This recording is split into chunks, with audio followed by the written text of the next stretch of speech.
안녕하세요. 김태훈의 현명한 투자자 방송 시작하겠습니다. 오늘은 에이블 CNC에 대해서 좀 말씀을 드리겠는데요. 이 에이블 CNC는 여러분 잘 알다시피 우리나라 대표적인 로드샵 브랜드였습니다. 지금도 로드샵 브랜드를 갖고 있는데 미샤라는 브랜드죠. 근데 이게 예전보다는 매장 수가 국내에는 많이 줄어든 상태고 해외에는 그 일본과 미국을 중심으로 또 매장 수를 막 꾸준히 늘려가고 있는 상황입니다. 이게 이제 국내는 경기 침체라 이 화장품 소비도 많이 줄고 했지만 국내를 찾는 외국인 관광객들과 또 해외에 진출해 있는 에이블 CNC 그 대리점들 또 이제 로드샵들 이런 것들이 그 해외 브랜드에서 해외에 나가 있는 진출해 있는 쪽에서 또 매출이 또 많이 늘어나고 있죠. 그러면서 국내에서 줄어든 소비를 그 해외 시장에서 커버하고 있다고 해도 과언이 아닌 그런 상황입니다. 이제 에이블 CNC가 이렇게 공격적으로 영업을 늘리고 하는 건 국내 이 내수 시장의 성장의 한계를 느끼고 국내 시장은 외국인 관광객들이 주로 찾는 그런 포인트를 중심으로 해서 그 외국인 관광객들이 많이 찾는 다이소 같은 이런 곳에 이제 다이소 전용 화장품 브랜드를 런칭을 하는 거죠. 이런 식으로 해서 매출을 많이 늘리고 있고 해외 쪽은 역시나 이제 해외에 직접 진출을 해서 그 2024년 올해 같은 경우는 외국인들이 국내를 찾는 외국인 관광객도 많이 늘고 해서 이런 관객들을 대상으로 이들이 많이 찾아가는 지점, 그러니까 아까 말씀드렸던 이 다이소 같은 다이소 화장품 브랜드를 전문으로 이제 하는 브랜드를 만들어낸다든가 또 그 중국을 제외한 미국과 일본 같이 그 K 컨텐츠가 많이 나가 있는 K 컨텐츠가 퍼져 있는 곳에 이 K 컨텐츠를 앞세워서 K 뷰티 상품으로서 이제 화장품을 런칭을 하는 거죠. 그래서 여기서는 이제 30여 개국에 거의 4만 개의 그 대리점일까요? 그 4만 개의 그 대고객 오프라인 매장들을 갖고 있는 그런 상황입니다. 그래서 1분기 매출액 봐도 전년 동기 대비해서 그러니까 전년과 비해서 나름대로 꾸준히 성장세를 이어가고 있고 동기 대비해 보면 매출 외형도 증가하고 영업이익도 안정적으로 비슷하게 이제 좀 조금씩지만 늘어나고 있고 단기 순이익도 늘어나는 모습을 보여주고 있어서 나름대로 이게 그 국내 경기 침체에도 불구하고 화장품이 선방하고 있다는 것을 보여주고 있습니다. 그래서 이제 이 에이블 CNC는 그 사모펀드가 IMMP가 갖고 있어서 이쪽에서 이제 작년에 그 이 매각을 하려고 추진을 했지만 이 작년에는 실적이 그러니까 주가가 그렇게 좋지 못해서 그 직접적으로 이제 손해 보고 팔 수는 없기 때문에 매각을 좀 연기를 한 상태죠. 이거는 FI들도 양해해 준 상황인데 FI들도 이거를 처음 그 이 사모펀드가 인수할 때 그러니까 투자자로서 참여했기 때문에 손해 보면서 팔기는 할 수가 없는 그런 부분이 좀 있습니다.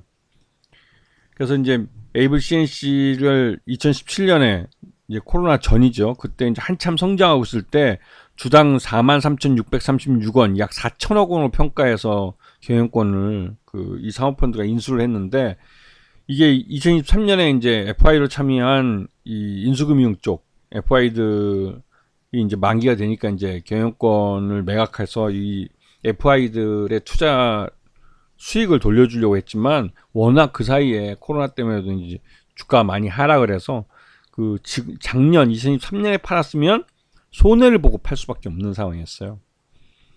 그렇기 때문에 이 어느 정도 FI들과 합의가 돼서 이 수익이 나는 그런 시기를 잡아서 이제 매각을 하자고 얘기가 된 것이죠. 이거는 그 IMMP 쪽도 그렇고 FI로 참여한 쪽도 그렇고 서로가 모두 윈윈할 수 있는 방법을 찾자고 해서 서로 이제 양해를 한 부분이 되겠습니다. 그래서 이제 그 이 경영권 매각에 대해서는 풍문조회를 통해서 매 분기마다 이렇게 공시를 하게 돼 있죠. 그래서 이제 이 매각에 대한 풍문들이 꾸준히 나돌고 있는데 최근 들어서 다시 이제 실적에 따른 주가 상승이 나타나면서 그 올해 2024년 하반기에 혹시 이제 매각의 기회를 잡을 수 있지 않을까라는 기대감이 있는데 아직까지는 주가가 좀 미미한 상황이라 네. 그래서 이제 정확하게는 인수자도 좀 잡지 못하고 있는 그런 상황인 걸로 알려져 있죠. 보시게 되면 에이블 CNC가 지난해 이제 14,930원까지 급등을 했다가 그 이후로 이제 차익 실현 매물들이 나오면서 주가가 흘러내렸습니다. 그래도 이제 6,000원대 거의 뭐 한 반토막이 좀 난 상태인데 6,000원대에서는 추가적으로 하락하지 않고 어느 정도 주가가 방어되면서 이 1분기 실적이 그래도 나름대로 좀 선방한 실적이 나와줬기 때문에 1분기 실적 기준으로 봤을 때 한 9,500원 정도가 적정 주가로 평가되고 있어. 이 주가를 이제 이 주가를 반영하는 흐름이 나타나고 있는 것이죠. 그리고 전반적으로 실적이 뒷받침되고 있고 특히나 내수 경기가 침체인데도 불구하고 국내를 찾는 해외 그 관광객들과 또 에이블 CNC의 해외 그 브랜치들 여기서 이제 매출이 일본과 미국과 중국을 중심으로 해서 매출이 꾸준히 성장세를 보여주면서 거기서 나오는 실적이 꽤 짭짤한 것 같아요. 그래서 이런 부분 때문에도 해외를 보다 본격적으로 키우기 위해 해외 매장을 늘리고 있고 또 그에 따른 그 실적 개선도 나타나고 있기 때문에 에이블 CNC는 오히려 국내보다는 해외 브랜드에 더 이 이름이 알려지면서 외국 브랜드들이 그 에이블 CNC를 역으로 인수하려고 하지 않을까라는 기대감도 생기고 있습니다. 물론 에이블 CNC를 갖고 있는 IMM-PE 쪽도 그런 부분을 노려서 해외 진출을 보다 더 적극적으로 좀 나아가고 있는 것이죠. 그래서 에이블 CNC는 국내 내수 경기만 좀 뒷받침되었으면 훨씬 더 주가가 지금보다 좋게 나갔을 텐데 이 내수 경기는 그 내수 소비가 완전히 위축되어 있는 상태에서 해외 관광객들 대상으로 하는 몇몇 포인트에서만 그 매출이 늘어나고 있고 특히나 해외는 경기가 살아나고 있기 때문에 해외에서의 매출 성장률이 높기 때문에 해외에서의 이제 그 브랜드 인지도나 이런 것들이 또 높이 올라가고 있는 상황이죠.